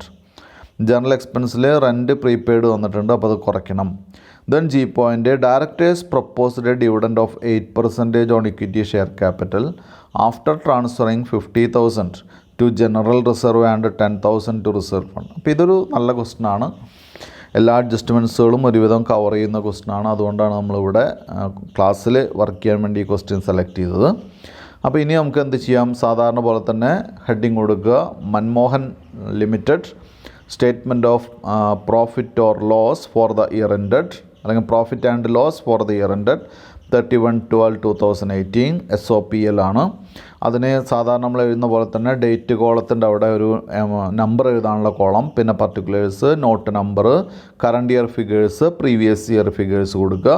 ഒന്നാമത്തെ നമ്പറിൽ കൊടുക്കുക revenue from operations. Revenue from ഓപ്പറേഷൻസിലെ സെയിൽസ് മാത്രമാണോ ഉള്ളത് നോക്കുക. സെയിൽസ് ഉണ്ടെങ്കിൽ തന്നെ അവിടെ സെയിൽസ് റിട്ടേൺസ് ഉണ്ടോ എന്ന് കുട്ടികൾ ശ്രദ്ധിക്കുക. ഇല്ല, ഇവിടെ സെയിൽസ് മാത്രമാണ്. അപ്പോൾ റവന്യൂ ഫ്രം ഓപ്പറേഷൻസ് എന്ന് പറയുന്നതിൽ സെയിൽസിൻ്റെ എമൗണ്ട് എടുത്ത് എഴുതാം 8,20,000, 8,20,000. രണ്ടാമത്തെ ഐറ്റം സെക്കൻഡ് പോയിൻ്റ് കൊടുക്കുക അതർ ഇൻകം ആണ്. അതർ ഇൻകം നമ്മൾ ഇവിടെ എവിടെ സെർച്ച് ചെയ്താൽ മതി? ക്രെഡിറ്റ് കോളത്തിൽ സെർച്ച് ചെയ്താൽ മതി. അവിടെ നോക്കുക, ഒന്ന് വായിച്ച് നോക്കിയാൽ മതി. Credit side purchase returns, sales, discount received, depreciation reserve, debentures, dividend from X limited. Dividend from X limited എന്ന് പറഞ്ഞൊരു ഐറ്റം ഉണ്ട്, കുട്ടികൾ ശ്രദ്ധിക്കുക. പിന്നെ ജനറൽ റിസർവ്, അതുപോലെ തന്നെ 2 ഐറ്റം കിട്ടിയിട്ടുണ്ട്. ഒന്ന് ഡിസ്കൗണ്ട് റിസീവ്ഡ് ഉണ്ട്, മറ്റൊന്ന് ഡിവിഡൻഡ് ഫ്രം എക്സ് ലിമിറ്റഡ്. അപ്പോൾ അതിനെ ഒരു ഇത് ക്രിയേറ്റ് ചെയ്യണം നല്ലത്. എന്താണ്? നോട്ട് ക്രിയേറ്റ് ചെയ്യണം നല്ലത്. അപ്പോൾ ഹെഡിങ് കൊടുക്കുക നോട്ട് നമ്പർ 1. ടെക്സ്റ്റിൽ ഒരു നോട്ടേ പ്രൊവൈഡ് ചെയ്തിട്ടുള്ള കുട്ടികൾ കണക്കാക്കേണ്ട. അതർ ഇൻകത്തിന് നോട്ട് പ്രൊവൈഡ് ചെയ്യുക. അതർ ഇൻകം നോട്ട് നമ്പർ 1 കൊടുക്കുക, ഹെഡിങ് കൊടുക്കുക, അതർ ഇൻകം കൊടുക്കുക. എന്നിട്ട് അവിടെ ആഡ് ചെയ്യുക. എന്താണ് ആഡ് ചെയ്യേണ്ടത്? ഡിസ്കൗണ്ട് റിസീവ്ഡ് 10,000 ഒരൈറ്റം എഴുതുക. രണ്ടാമത്തെ ഐറ്റം എഴുതേണ്ടത് എന്താണ്? Dividend from X limited 10,000. അപ്പോൾ 2 രീതിയിൽ നമുക്ക് ഇൻകം അതർ ഇൻകം വന്നിട്ടുണ്ട്. ഒന്ന് ഡിസ്കൗണ്ട് റിസീവ്ഡ് 10,000, മറ്റൊന്ന് ഡിവിഡൻഡ് ഫ്രം എക്സ് ലിമിറ്റഡ് 10,000. അപ്പോൾ അങ്ങനെ 20,000 ആണ് നോട്ട് നമ്പർ 1, 20,000 ആണ് അതവിടെ എഴുതി വയ്ക്കുക. ഇത്ര എഴുതി കഴിഞ്ഞാൽ നമുക്കത് ടോട്ടൽ റവന്യൂ കാണാം. അപ്പോൾ തേർഡ് പോയിൻ്റ് കൊടുക്കുക ടോട്ടൽ റവന്യൂ. ടോട്ടൽ റവന്യൂ എന്ന് പറയുന്നത് 8,28,000-ഉം 20,000-ഉം കൂടി കൂട്ടുക. അപ്പോൾ 8,48,000 കിട്ടും. അതാണ് ടോട്ടൽ റവന്യൂ. അത് ഡബിൾ ലൈൻ ചെയ്ത് അവിടെ വയ്ക്കുക. നാലാമത്തെ ഹെഡിങ് കൊടുക്കുക. നാലാമത്തെ പോയിൻ്റ് എന്ന് പറയുന്നത് എക്സ്പെൻസ് ആണ്. എക്സ്പെൻസ് പോയിൻ്റ് കൊടുക്കുക. അതിൽ ആദ്യം തന്നെ പർച്ചേസസ് ലെസ് റിട്ടേൺസ്, അതൊറ്റ ലൈനിൽ എഴുതിയാൽ മതി. Purchases less returns. അതല്ലെങ്കിൽ അതിനും വേണമെങ്കിൽ നോട്ട് പ്രൊവൈഡ് ചെയ്യാൻ കുഴപ്പമില്ല.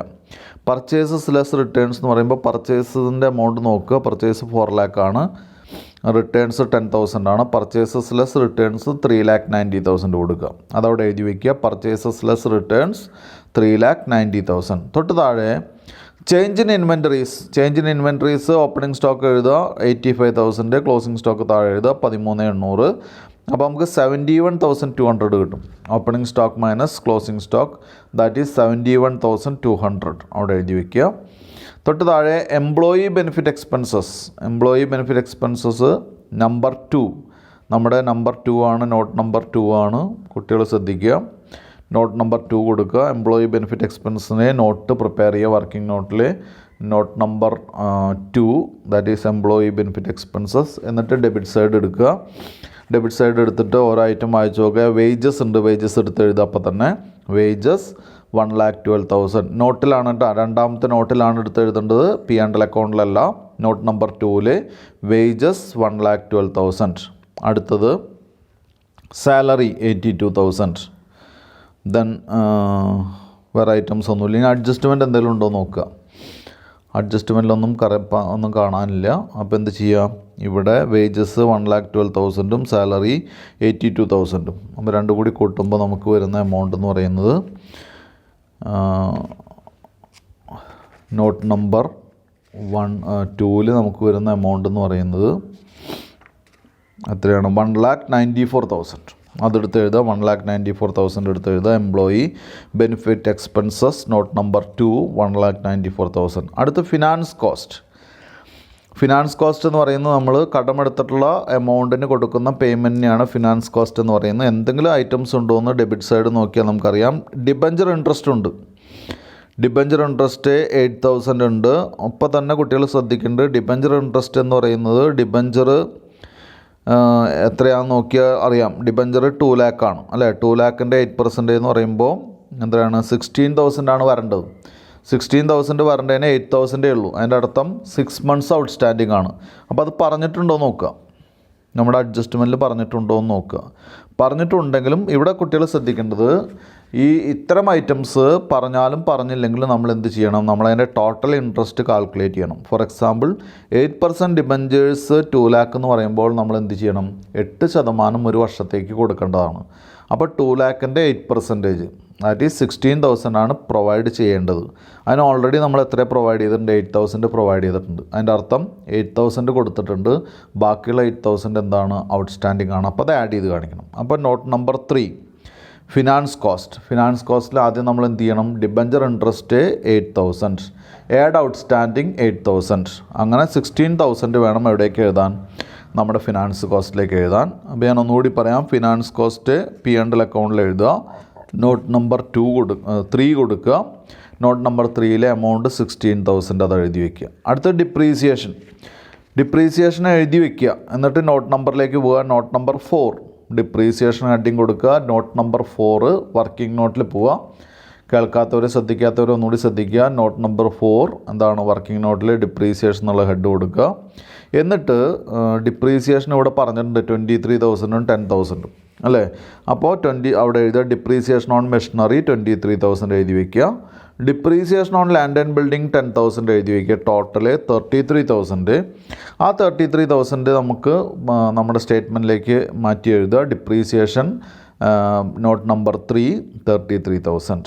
ഇനി അതർ എക്സ്പെൻസ് വീണ്ടും എന്താണ്, നമ്മൾ നോട്ട് നമ്പർ 5 പ്രൊവൈഡ് ചെയ്യാം, ദാറ്റ് ഈസ് അതർ എക്സ്പെൻസസിൽ മാനുഫാക്ചറിങ് എക്സ്പെൻസ് 18,000. ജനറൽ എക്സ്പെൻസസിൽ ഒരു പ്രീപെയ്ഡ് ഉണ്ട്. അപ്പോൾ ജനറൽ എക്സ്പെൻസ് ഇന്നർ കോളത്തിൽ 18,500 ലെസ് പ്രീപെയ്ഡ് 1,000, ഔട്ടർ കോളത്തിലേക്ക് 17,500. Selling expenses 36,500. Provision for doubtful debts 60,000 2%, ഒരു അഡീഷണൽ പ്രൊവിഷൻ പ്രൊവൈഡ് ചെയ്യാൻ പറഞ്ഞിട്ടുണ്ട്. അപ്പോൾ 60,000-ൻ്റെ 2%, ദാറ്റ് ഈസ് 1,200. ഇത്ര ഐറ്റംസ് കൂടി കൂട്ടുമ്പോൾ നമുക്ക് കിട്ടുന്ന എമൗണ്ട് എന്ന് പറയുന്നത് 73,200 ആണ്, 73,200. അത് നമ്മൾ എന്ത് ചെയ്യുക, വീണ്ടും P&L അക്കൗണ്ടിലേക്ക് വരിക. അതർ എക്സ്പെൻസസിൽ നോട്ട് നമ്പർ 5 അതിൻ്റെ എമൗണ്ട് എഴുതുക, 73,200. ഇത്രയായി കഴിഞ്ഞാൽ നമ്മളത് ആഡ് ചെയ്യുമ്പോൾ 7,77,400 കിട്ടും. 7,77,400 അതാണ് ടോട്ടൽ എക്സ്പെൻസസ്. അപ്പോൾ ടോട്ടൽ എക്സ്പെൻസസ് എന്ന് പറയുന്നത് 7,77,400 ആണ് ടോട്ടൽ എക്സ്പെൻസസ്. ഇനി എന്ത് ചെയ്യുക, അഞ്ചാമത്തെ ഐറ്റമായിട്ട് പ്രോഫിറ്റ് ബിഫോർ ടാക്സ്, അതിൻ്റെ റിസൾട്ടാണ്. പ്രോഫിറ്റ് ബിഫോർ ടാക്സ് എഴുതി വയ്ക്കുക. അതായത് നേരത്തെ കിട്ടിയിട്ടുള്ള നമ്മുടെ റവന്യൂ ആയിട്ടുള്ള 8,48,000 നിന്ന് 7,77,400 കുറയ്ക്കുക. 8,48,000 മൈനസ് 7,77,400. അപ്പോൾ പ്രോഫിറ്റ് ബിഫോർ ടാക്സ് കിട്ടും. അതാണ് 70,600. 70,600 ആണ് നമ്മുടെ പ്രോഫിറ്റ് ബിഫോർ ടാക്സ്. അപ്പോൾ പ്രോഫിറ്റ് ബിഫോർ ടാക്സ് എന്ന് പറയുമ്പോൾ ഉടൻ തന്നെ എന്ത് ചെയ്യണം, ടാക്സ് നമ്മൾ റെഡ്യൂസ് ചെയ്യണം. തൊട്ടടുത്ത പോയിൻ്റ് 6ാമത്തെ പോയിൻ്റ് ഇടുക. ടാക്സ് എക്സ്പെൻസ് 30% ആണ് പറഞ്ഞിട്ടുള്ളത്. അപ്പോൾ ഇതൊരു അഡ്ജസ്റ്റ്മെൻ്റ് ആണ്. കുട്ടികൾക്ക് സാധാരണ എമൗണ്ട് തരുമ്പോൾ മനസ്സിലായില്ലെങ്കിൽ ഇത് കുട്ടികൾ ശ്രദ്ധിക്കുക. ടാക്സ് എപ്പോഴും നമ്മൾ കാണേണ്ടത് പ്രോഫിറ്റിൻ്റെ മുകളിലാണ് അല്ലേ. പ്രോഫിറ്റ് ബിഫോർ ടാക്സിൻ്റെ മുകളിലാണ് എപ്പോഴും ടാക്സ് അപ്ലൈ ചെയ്യേണ്ടത്. പ്രോഫിറ്റ് ബിഫോർ ടാക്സ് 70,800 ആണ്, 600 ആണ്. അപ്പോൾ 70,600 ഇൻറ്റു 30/100, 30%, ദാറ്റ് ഈസ് 21,180, 21,180. അത് കുറയ്ക്കുമ്പോൾ പ്രോഫിറ്റ് ഫോർ ദ പീരീഡ് കിട്ടും, ദാറ്റ് ഈസ് 49,420. എന്നിട്ടുള്ളത് P&L അക്കൗണ്ട് മാത്രമാണ്. ഫൈനൽ അക്കൗണ്ടിൽ നമുക്കിനി ബാലൻസ് ഷീറ്റ് കൂടി ചെയ്യാൻ ബാക്കിയുണ്ട്. എന്തായാലും ഈ ക്ലാസ്സിൽ നമുക്ക് ബാലൻസ് ഷീറ്റ് കൂടി കംപ്ലീറ്റ് ചെയ്യാനുള്ള സമയമില്ല. അത് കാരണം ഇവിടെ നിർത്തുകയാണ്. അടുത്ത ക്ലാസ്സിൽ ബാലൻസ് ഷീറ്റ് കൂടി നമുക്ക് കംപ്ലീറ്റ് ചെയ്യാം. താങ്ക്